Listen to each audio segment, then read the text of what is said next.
Hi friends, my name is Jennifer. I live on a 37-acre farm near the coast of South Carolina with my husband and 3 daughters.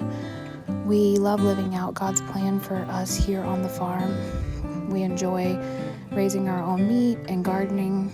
I enjoy the simpler things in life like canning, preserving food, dehydrating, and would love to bring y'all along with me on that journey. Cooking is my passion, and I hope that y'all will learn something along the way. Good morning, friends. This video is being made because so many of y'all have asked me to kind of start making videos and sharing a little bit of my knowledge about canning and preserving food and cooking and all the things that y'all know I love to do. This is way out of my comfort zone as I don't like talking in front of people. So I'll do the best I can, and hopefully this makes sense. If you have any questions, don't hesitate to ask me. But this morning I'm going to take y'all along with me as I render down beef suet. Beef suet is fat from a cow, specifically the fat from around the kidneys and the loins. So this is like the chef's kiss of beef fat, if you want to put it that way. You can buy regular beef fat from your local butcher. Typically it's in bigger pieces, and then you just cut those down and they can be rendered the same way into tallow. This, I just happened to pop into the meat market this morning. I was picking up a case of sausage and they had ground beef suet.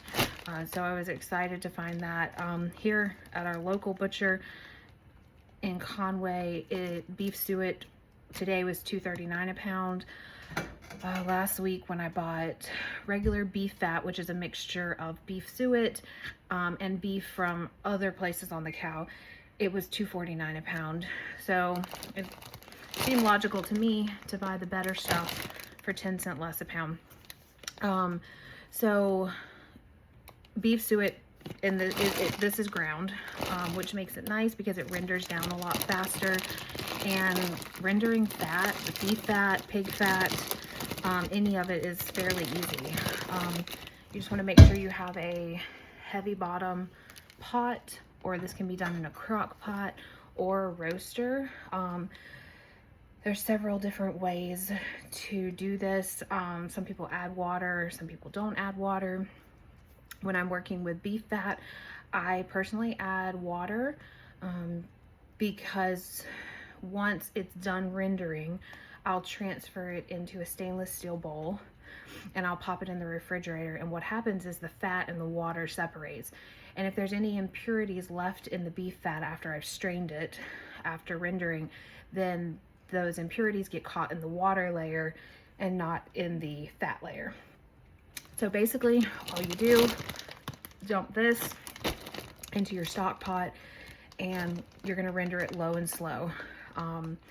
The lower your temperature, the slower you render it, the less beef flavor you're going to have.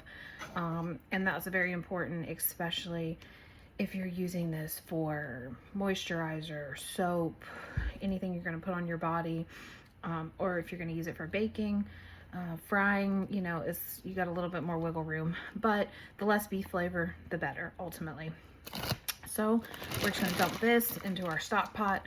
On my stove, I'm gonna put it on about 2, and with it being ground the way it is today, this is gonna render much more quickly. And so I'll take you along in that process as I render it down, and I'll show you the final outcome and then what we end up doing with it. So it's been about 3 hours since we put our beef suet in the pot and started rendering it. And I'm just gonna turn the camera around here and show y'all what it looks like, maybe.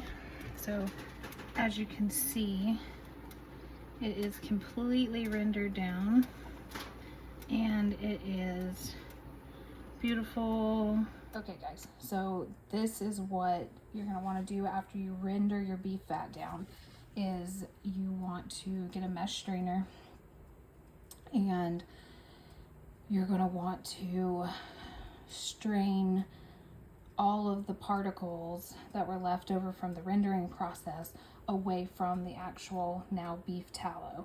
And I just use this strainer. Sometimes, depending on the size of the mesh, I'll put a cheesecloth in it as well.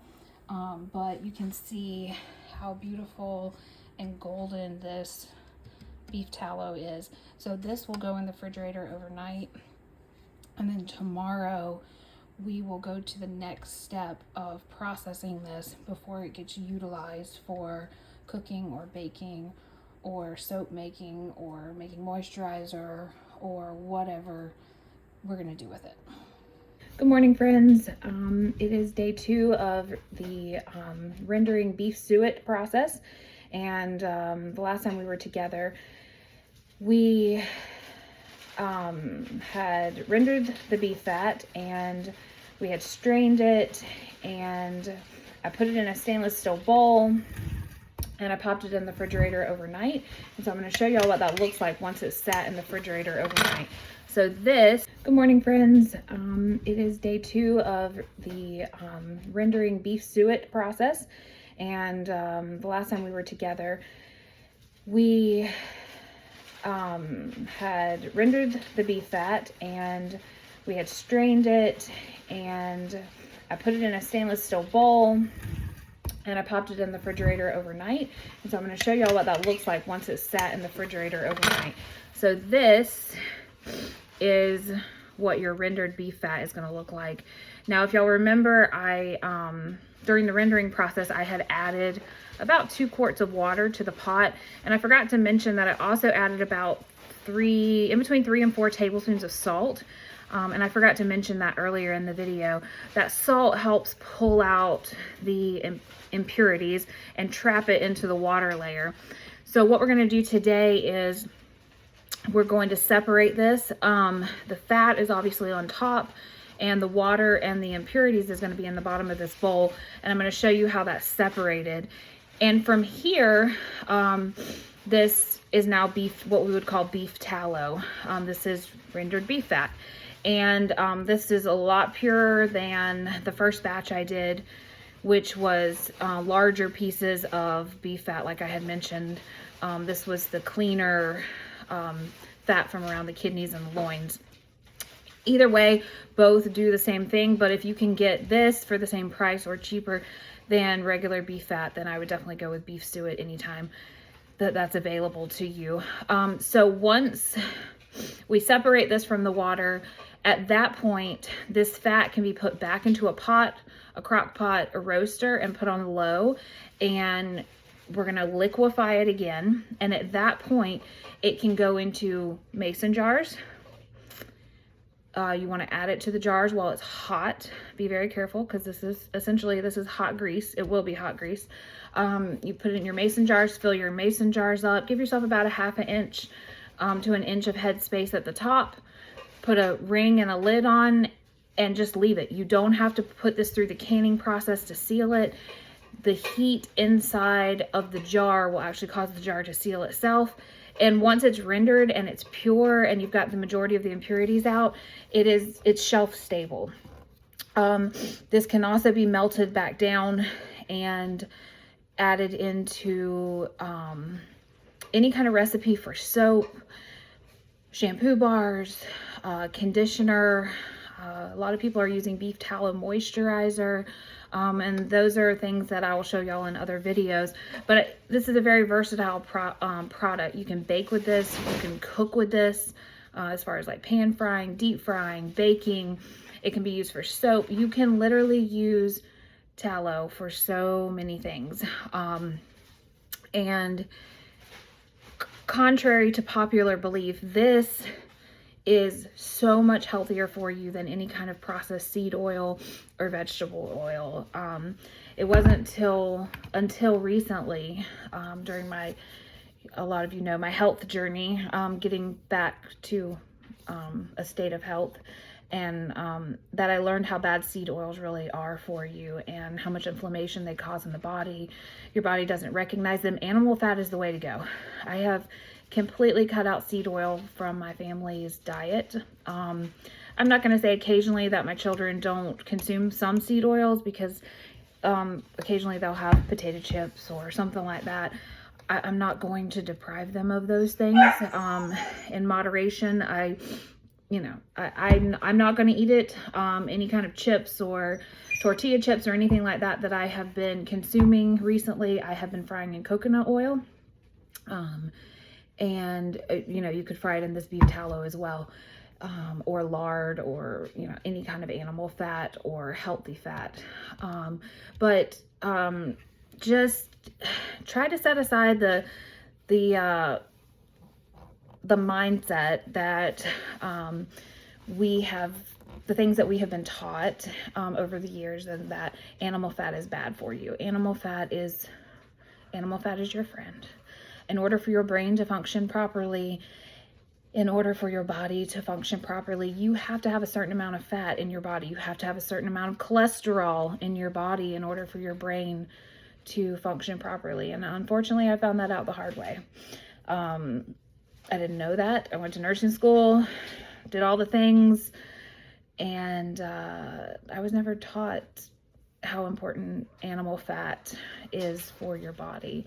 And so I would encourage all of you to wean yourself off of seed oils. It is literally in everything. Mayonnaise, potato chips are fried in it. Pretty much anything you consume that is fried is going to be in seed oil. And it's a process. It's a journey. I'm not going to say it's easy, but in the long run, it will greatly benefit your health.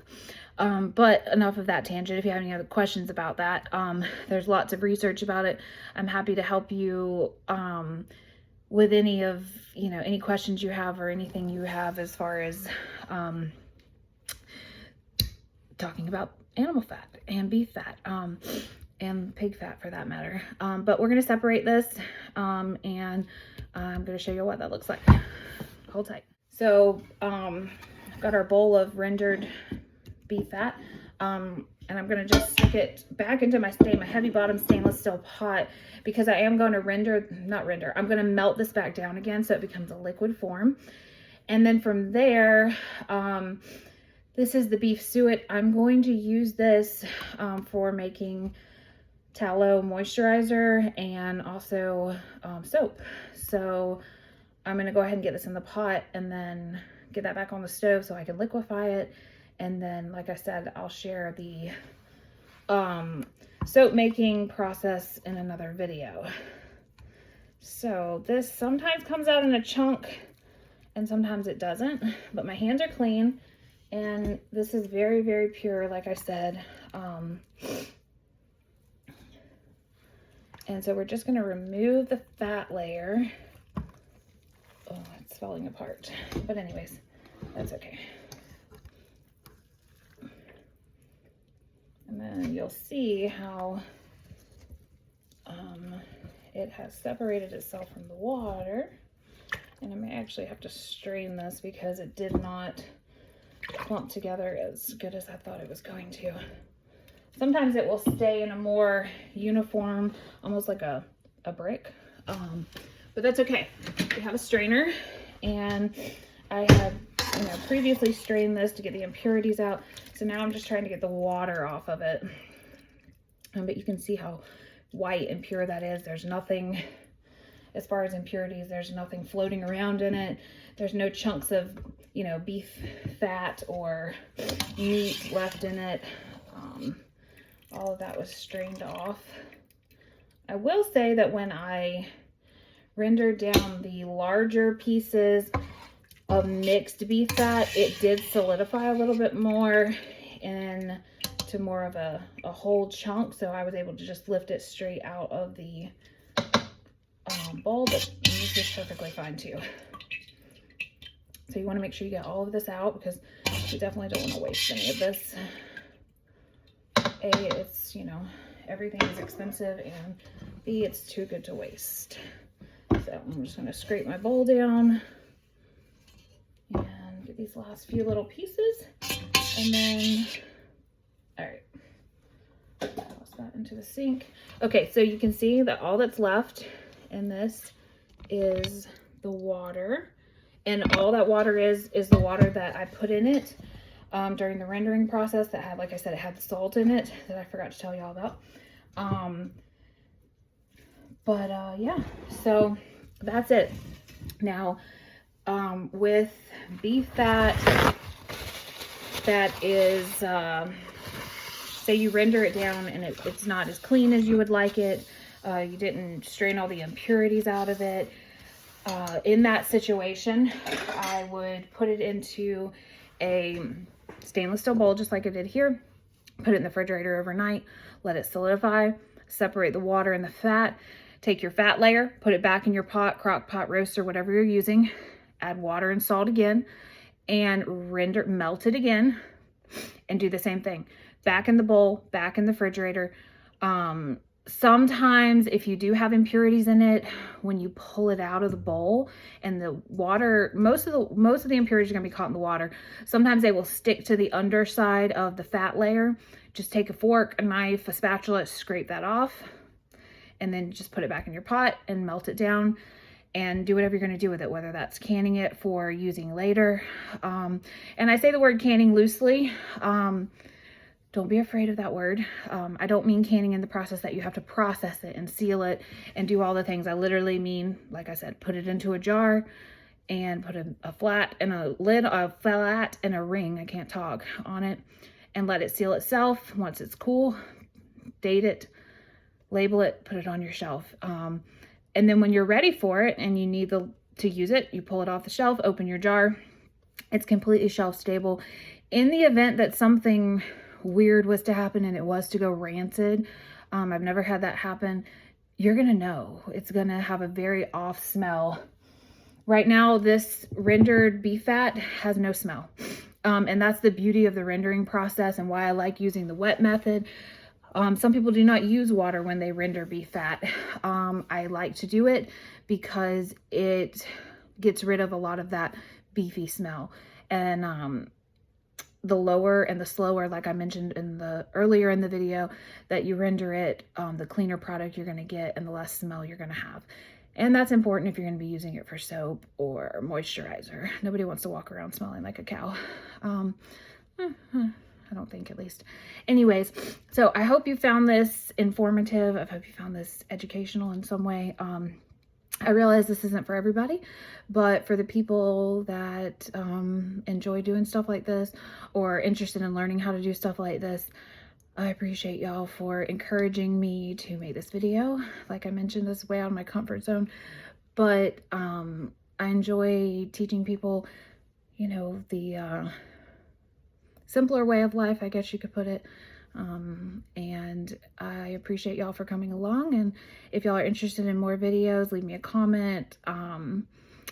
Let me know what you thought about the video. Was it too long? Was it too short? Did I talk too fast? Whatever you got to say, just be polite. Remember that kindness goes a long way, and Jesus loves you, and so do I. So y'all have a great day. Bye.